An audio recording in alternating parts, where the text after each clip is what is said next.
Hiya. Not been on for a long while, and then I'm going to throw up a rather political one, but there are things that I think need to be done and said, and sitting on your ass doing nothing doesn't get it done, so anyway, I haven't been on for a while. Family matters, problems, and just generally got pissed off with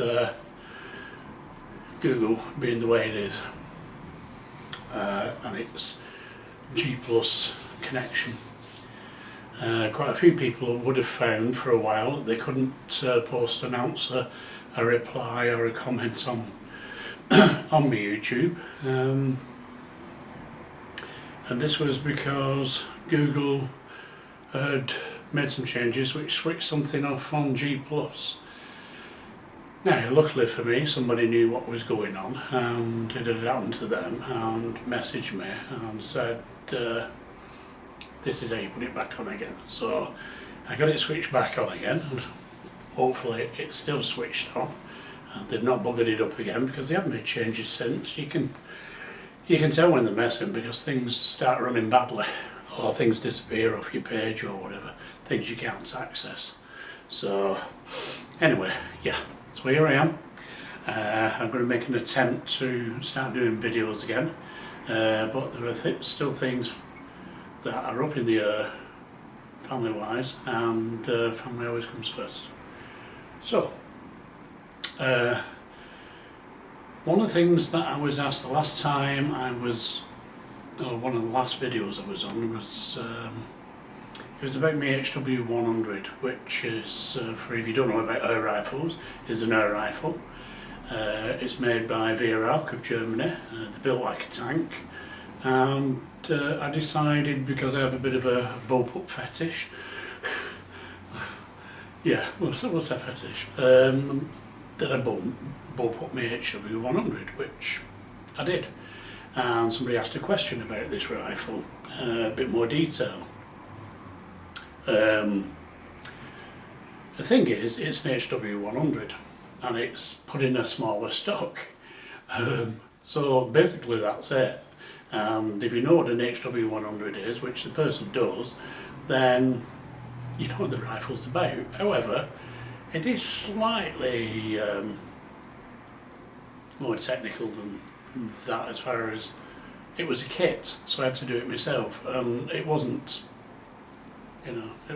too scientific, otherwise it'd have been over my head. I'm not an engineer or anything like that. So I've taken the stock off the rifle, and I'll show you the rifle with the setup and then the stock. So I've got it to one side here. Unlike most rifles, this is not made of aircraft grade aluminium. This is made of steel, and it weighs. That's why I put in a bullpup stock, to get a more balanced view. It's also got my night sight on it as well, so with my extra infrared torch on. So it is a bit bulked up at the moment, but basically you get a kit which, is this on widescreen? No, that's on close up. Right, we don't want close up. We want widescreen, that would help a bit, wouldn't it? You notice that I've got a taller tripod for my camera, and now instead of having to bend down and look up, I'm having to stretch a bit here because I've got it wrong height. But anyway, the kit. The rifle is the back end, the tube, which is actually a custom tube anyway, and here. Then you get the bits you get in the kit is this bit that goes around the air tube, this bit to hold the scope on, which also has a forward trigger attached to it, whereas you'll see a little bar running underneath. Let me just swap, it's not loaded, don't worry. There, and then at the back end, as I swivel round, You see a little balance bar, the screw goes through there that holds the stock on. If I can get this right. Right, that runs then to the trigger guard. Now if I can just tip this right, because I'm looking at the screen and not putting the flaming camera gun in front of the camera, but anyway, if I can get this up close enough. Right, swing it around a bit. Come on Derek, play the game. Right, there's the trigger guard. There's a kind of bolt thing around the trigger, and I had to drill a small hole in the trigger guard to get the little metal unit, my arms are shaking here holding this, to that bit. So we go across there, down there, that's the bit where the bolt goes through, and then we go to the trigger. Like that. Now then, there's no magazine in this, there's no pellets in this, so there's going to be no accidents. But I've cocked this. Now, there's the forward trigger unit, and people say, oh, but I find them a bit spongy or not immediate, or...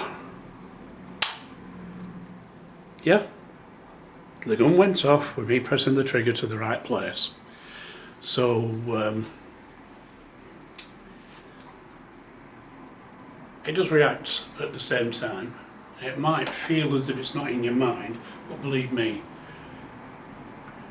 the timing of you pressing that trigger and the gun going off is correct, and if your target shooting wouldn't really matter because the pellet gets there in the end. If you was hunting, you need to know the pellet's going right away because you don't want the target to move during the transition of one trigger to another. You don't get that time, at least you don't on mine anyway. Mine's set up that press the front trigger, the back trigger press the same time, pellet leaves the way it would if I had that in rifle composition. And this is the, I'll just put it down a minute, this is the stock that I got with it, which I have since added a little shoulder butt because it was just a tad short for my reach. Which case it goes into, step back a bit, it goes into the shoulder nicely. Trigger guard is there.